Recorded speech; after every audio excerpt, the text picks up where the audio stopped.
Please subscribe to my channel and click on the bell icon. E-learning in Astri Web Portal. This video is for Standard 6 Computer MS Word. Children, last week we had done the previous Let's Try. This week we are doing the Let's Try from page 41 and 42. Parth has been asked to open the document Animals. Remember, we have saved it, in the previous Let's Try, and do the following.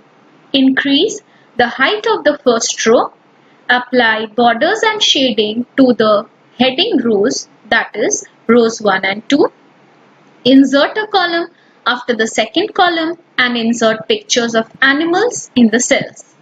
Center align the text in the cells. Could you help him with the steps to make these changes?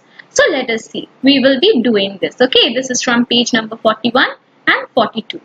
So for that, the solution. Let us see the solution.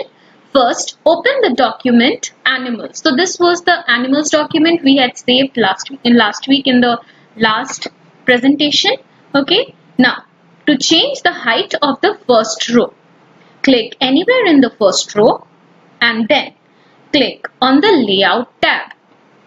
Now, in the cell size group, this is the cell size group, click the table row height and scroll the button. This is the button to change the row height. See, the row heights are changing. Now this is the way. Now next, step number 3. The steps to apply borders and shading to the heading rows are as follows. Select the heading rows. So let us select the heading rows over here. Now in the borders group, from the table tools, this is the design tab. From the tables tool, the design tab we will open. Click on it. Now in the borders group, this is the borders group, click on the borders and shading. This is the borders and shading.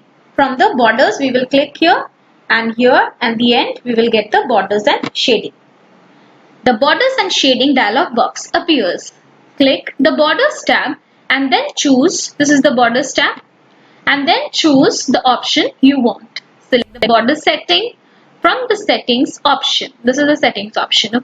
Align style from the line option. So this is all we are selecting, line style, whichever type of line you want.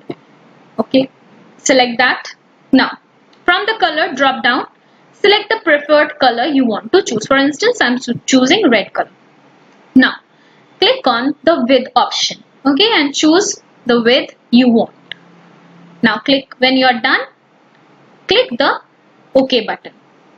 So this is the borders and shading done. Step number 4.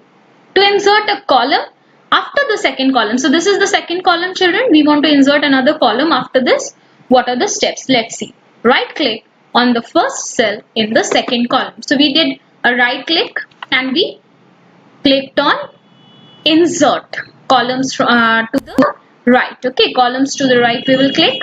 So you see here this table needs to be little small. So it's not fitting over here. We will decrease the size.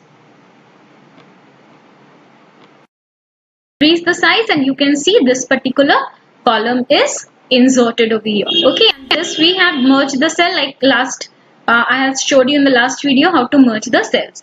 Now the 5th step. The steps to insert a picture in a table cell are as follows.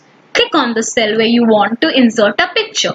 Click on the insert tab and then in the illustrations group click on the pictures option.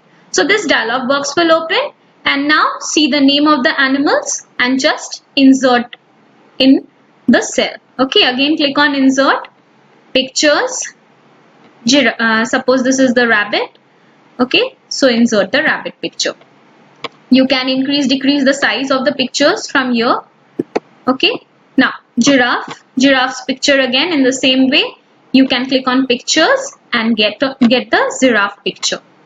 Click on the insert tab. Now decrease the size of the image. Now the last image is of the lion. Click here, click on insert, pictures, and then click on the lion's image and click on insert. It will be inserted. You need to make the size small so that it fits. Now this has been turned, so you can turn it back like this. Okay children, follow? Now see, we have to insert the column name. Okay, pictures as written in your book. Okay, pictures. So this is the way your practical is to be done. Now step number 6, the last step, please pay attention. To change the alignment of the text in the cells, click the cells that contain the text you want to align. So suppose I want to align all the text. Okay, let us see all the text I have selected. Now click on the layout tab. So this is the layout tab. Click on that and then click on the alignment group. So this is the alignment group. Okay, under table tools, this layout tab, this is the alignment group. Now choose the particular type of alignment you want. For example, I want center aligned. See, now all the texts are in the center and they are aligned in the center. Okay, so with this we come to the end of the Let's Try. Thank you. I hope you have understood.